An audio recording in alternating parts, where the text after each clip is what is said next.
Hi hello അസ്സലാമു അലൈക്കും welcome back to my channel. അപ്പോൾ എല്ലാവർക്കും സുഖമാണെന്ന് വിശ്വസിക്കുന്നു. പിന്നെ ഞാൻ ഇന്ന് വന്നിട്ടുള്ളത് നമ്മുടെ സബോള വെച്ചിട്ട് നല്ലൊരു അടിപൊളി റെസിപ്പിയുടെ ആയിട്ടാണ് കേട്ടോ.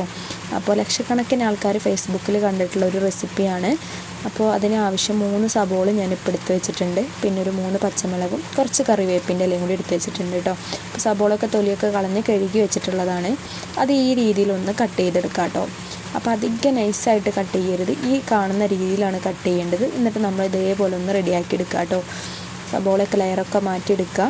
എന്നിട്ട് ഞാനത് വലിയൊരു പാത്രത്തിലേക്ക് അത് മാറ്റി വെച്ചിട്ടുണ്ട് കേട്ടോ. അതിലേക്ക് നേരത്തെ എടുത്ത് വെച്ച പച്ചമുളക് ചെറുതായിട്ടൊന്ന് അരിഞ്ഞ് ചേർത്ത് കൊടുക്കുക.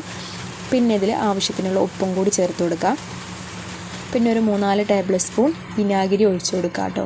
എന്നിട്ട് നമുക്ക് നല്ലപോലെ ഒന്ന് മിക്സ് ചെയ്തെടുക്കാം. ഈ ഉപ്പും പച്ചമുളകും വിനാഗിരിയും ഒക്കെ സബോളയിലേക്ക് പിടിക്കുന്ന രീതിയിൽ നല്ല രീതിയിൽ ഒന്ന് മിക്സ് ചെയ്തെടുക്കാം കേട്ടോ. എന്നിട്ട് നമുക്കൊരു 2-3 സെക്കൻഡ് ഇതൊന്ന് മാറ്റി വയ്ക്കാം.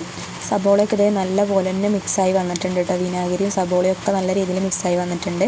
അതവിടെ മാറ്റി വെച്ച് ഞാൻ വേറെ ഗ്യാസ് അടുപ്പും ഒരു പാൻ അടുപ്പത്ത് വെച്ചിട്ടുണ്ട്. അതിലേക്ക് വെളിച്ചെണ്ണ ഒഴിച്ച് കൊടുക്കുന്നുണ്ട്. വെളിച്ചെണ്ണയിൽ തന്നെ ചെയ്തെടുക്കാം കേട്ടോ. പിന്നെ കുറച്ചൊരു 5-6 വറ്റൽമുളക് ഒന്ന് ഒടിച്ചിട്ട് അതും കൂടി ഒന്ന് ചേർത്ത് കൊടുക്കുന്നുണ്ട്. ഇനി ജസ്റ്റ് ഒന്ന് നമുക്കിതൊന്ന് ഇളക്കി കൊടുക്കാം.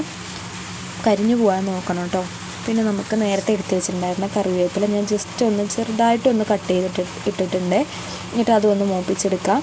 അപ്പോൾ പിന്നെ അതിലേക്ക് നമുക്ക് കുറച്ച് മസാലപ്പൊടി ചേർത്ത് കൊടുക്കണം. അതിന് വേണ്ടിയിട്ട് ഞാൻ ഒരു 1/4 ടീസ്പൂൺ കായപ്പൊടി, ഒരു 1/2 ടീസ്പൂൺ ചിക്കൻ മസാലയും, പിന്നെ ഒരു 3-4 ടേബിൾ സ്പൂൺ കാശ്മീരി മുളക് പൊടിയാണ് ചേർത്ത് കൊടുത്തിട്ടുള്ളത്. 3-4 ടേബിൾ സ്പൂൺ ചേർത്ത് കൊടുക്കുക കേട്ടോ. പിന്നെ അത് നല്ലപോലെ ഒന്ന് നമുക്ക് തീ അധികം കൂട്ടി വെക്കരുത്, ഏറ്റവും ലോ ഫ്ലെയിമിൽ വേണം കേട്ടോ തീ വെക്കാനായിട്ട്. എന്നിട്ട് ഇതേപോലെ ഒന്ന് മിക്സ് ചെയ്തെടുക്കുക. എന്നിട്ട് നമ്മൾ നേരത്തെ മിക്സ് ആക്കി വെച്ചിട്ടുണ്ടായിരുന്ന സബോളയിലേക്ക് അതൊന്ന് ചേർത്ത് കൊടുക്കുക. ഇനി ഈ മസാലകളൊക്കെ ഈ സബോളയിൽ ഒന്ന് പിടിച്ച് വരുന്ന വരെ നമുക്ക് നല്ല രീതിയിൽ തന്നെ കയ്യിൽ വെച്ചിട്ട് നല്ലപോലെ ഒന്ന് മിക്സ് ചെയ്തെടുക്കാം കേട്ടോ. അപ്പോൾ മിക്സ് ചെയ്ത് നമുക്കിതവിടെ മാറ്റി വയ്ക്കാം. എന്നിട്ട് നമുക്കിപ്പോൾ ആവശ്യമുള്ളത് മാത്രം എടുക്കാം, ബാക്കിയുള്ളത് നമുക്ക് ഫ്രിഡ്ജിലേക്ക് കയറ്റി വയ്ക്കാം കേട്ടോ. അപ്പോൾ നമുക്കിത് ഇപ്പോഴേ റെഡിയായി വന്നിട്ടുണ്ട്, നല്ല രീതിയിൽ തന്നെ മിക്സായി വന്നിട്ടുണ്ട്. നമുക്കിത് ചോറിൻ്റെ കൂടെയോ ചപ്പാത്തിയുടെ കൂടെയോ ദോശയുടെ കൂടെയോ ബ്രേക്ക്ഫാസ്റ്റ് ഏതിൻ്റെ കൂടെ ആയാലും നമുക്കിത് ഡിഷായിട്ട് കഴിക്കാൻ പറ്റുന്നതാണ് കേട്ടോ. നല്ല ടേസ്റ്റിയാണ് ഇത്. ഒരു 3-4 ദിവസം ഇരിക്കുമ്പോഴാണ് കേട്ടോ ടേസ്റ്റ് ഒന്നും കൂടി കൂടുക. അപ്പോൾ നമുക്ക് ആവശ്യത്തിന് എടുത്തിട്ട് ബാക്കി നമുക്കത് ഫ്രിഡ്ജിൽ വയ്ക്കാം കേട്ടോ. എന്നാൽ നമുക്കിത് റെഡിയാക്കി എടുക്കാനായിട്ട് അധിക സമയമൊന്നും വേണ്ട, ഒരു 5-10 മിനിറ്റ് മാത്രം മതി കേട്ടോ. എന്നാൽ വളരെ പെട്ടെന്ന് തയ്യാറാക്കാനും പറ്റും. ടേസ്റ്റ് ആണെന്നുണ്ടെങ്കിൽ നല്ലൊരു ടേസ്റ്റ് തന്നെയാണ് കേട്ടോ. അപ്പോൾ ഇതുപോലെ ട്രൈ ചെയ്ത് നോക്കാത്തവരുണ്ടെങ്കിൽ ഒന്ന് ട്രൈ ചെയ്ത് നോക്കണം. പിന്നെ എൻ്റെ വീഡിയോ ആദ്യമായിട്ട് കാണുന്നവരുണ്ടെങ്കിൽ ഒന്ന് സബ്സ്ക്രൈബ് ചെയ്ത് കാണണേ. പിന്നെ വീഡിയോ ഇഷ്ടമാണെങ്കിൽ ലൈക്ക് ചെയ്യാനും കമൻറ്റ് ചെയ്യാനും ഒന്നും മറക്കരുത്.